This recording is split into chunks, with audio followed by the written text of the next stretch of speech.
Greetings indie warriors and welcome back to I Dream of Indie Games. I'm Barely Magic Mike and today I'll be taking you on a tour through the Nightmares. Through the Nightmares is a stylish and incredibly demanding precision platformer where you play as Sandman, a benevolent spirit who must traverse a variety of short, dreamlike, and sometimes trippy levels in order to save children from their own nightmares. The game will be landing on Steam today, June 19th, and is the debut title of Sandman Team, a small studio made up of 3 developers from Ukraine who spent the last 9 years working on the game. So I'd like to give a big hearty thanks to Sandman Team for sponsoring this video and helping us on our mission to bring a voice to the voiceless and support indie visibility. Of course, at I Dream of Indie Games, we will always let you know when a video is sponsored. And accordingly, while I will be conveying honest information and impressions about the game, this is not a full review.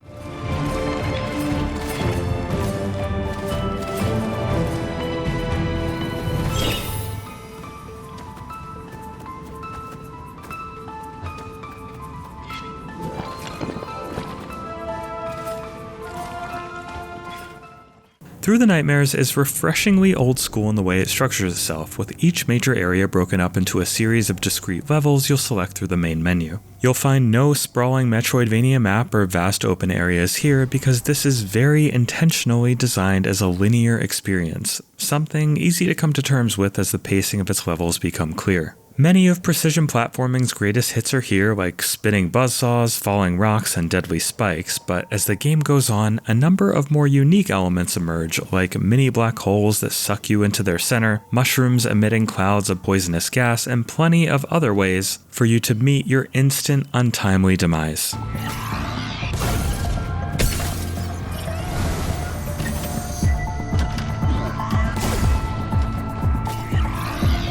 You'll have access to traditional platforming moves like jumping and slamming the ground, but the premier feature of Through the Nightmares is the ability to shrink yourself with the push of a button. Doing so will not only allow you to fit through small gaps or avoid certain obstacles, but also minimize your weight to manipulate a variety of physics-driven objects. Much of the game's first world feels constructed to ease you into this core mechanic, with levels that are mildly to moderately challenging, and strike a good balance between their demanding nature and short length. But as the game continues, a surprising amount of bite emerges from its difficulty. You'll go from having to navigate 2 or 3 obstacles at a time to traversing massive, sweaty-palmed gauntlets of sadism that don't so much as let you catch your breath. Thankfully, the controls here feel up to the task. They're tight and responsive, making most of your inevitably frequent deaths feel like solely your fault. This is the type of game that will have you scooting closer and closer to the edge of your seat and gripping your controller ever more tightly as you make your way through a series of short but surprisingly evil courses of deadly contraptions. And while the nature of difficulty like this means that Through the Nightmares will certainly not be for everyone, those that take its hand and dare to be challenged will find that the game has a surprisingly polished flow.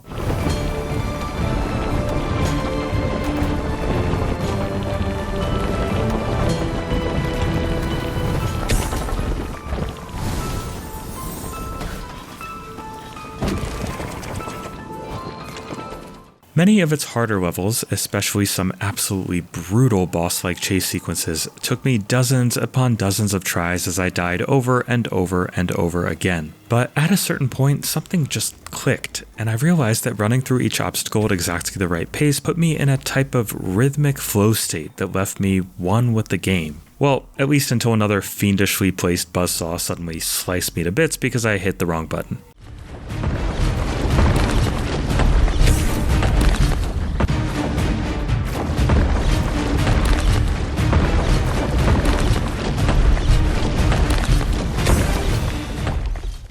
Now, I would never be dumb enough to call this the Dark Souls of platformers, mainly because Souls-like fans would put my head on a pike and parade it through the lands between, but certain elements of Through the Nightmares design evoke a Souls-esque vibe even beyond its core unforgiving nature. Take, for example, its unique checkpoint system. As you progress through each level, you might have to go slightly out of your way to find a flask of sand, which can be placed wherever you want, but only once. Placing it creates a temporary checkpoint that can be used up to 3 times, after which it will vanish, and back to the beginning of the level you go. In fairness, each level is quite short, usually taking just a couple of minutes to get through if it wasn't for, the very frequent dying. and the aforementioned flow state you gain as you learn its ins and outs makes even seemingly large lapses in progress still feel reasonable to overcome.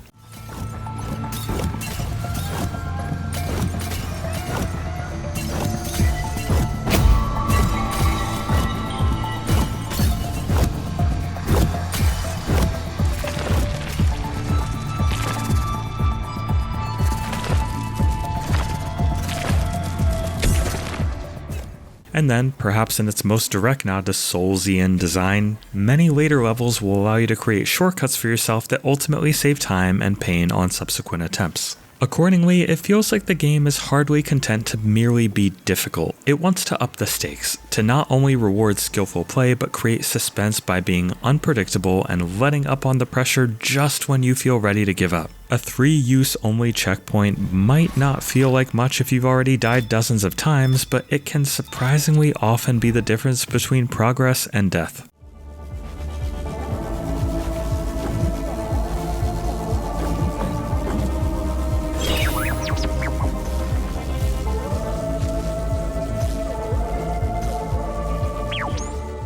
Full completion of each level is a matter of beating its bonus objectives too, which give Through the Nightmares some decent replayability for those inclined. While basic completion of an area will still allow progression to the next, deviously hidden collectibles are attainable throughout certain levels, and taking your flask to the end without creating any checkpoints will be necessary too if you're aiming for all achievements. There is a story to Through the Nightmares that feels fun enough to follow along with, but secondary to the core gameplay. Morpheus, King of Nightmares, has been kidnapping children into nightmare worlds where their deepest fears come to life. Only Sandman, a spirit that can counter the nightmares with good dreams, can navigate Morpheus's realm and save the children. You'll pick up snippets of lore about each child as you traverse the levels, and the ability to collect objects to fill each child's room adds a nice touch. But again, anybody looking for a detailed narrative is kinda barking up the wrong tree here. Sandman's journey will take you through forests, medieval castles, gravity-defying highways, and even outer space, with the levels seemingly getting trippier as they, in turn, become more sadistic. Are they as sadistic as the dreams I still have about arriving to a final exam and forgetting my calculator? Of course not. Nothing is. And in fairness, the theme of my missing test supplies would hardly make for compelling level design, but I digress.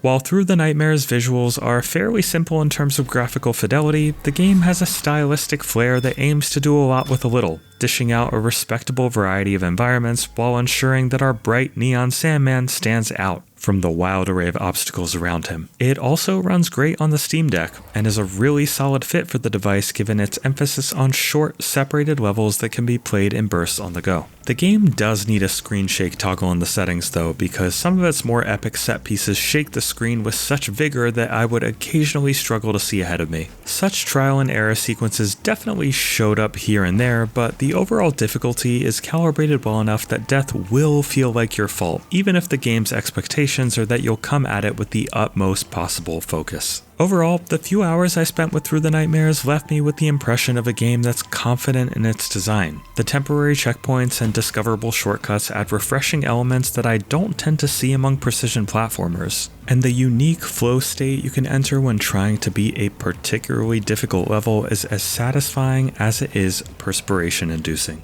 Anybody looking for their next platforming fix who wants a challenging experience with tight controls and creative level design will not go wrong with this one, as long as you have the patience to, dare I say, get good. Thank you all for watching, and keep it here on I Dream of Indie Games for all of the latest and greatest indie titles that deserve your hard-earned money and attention.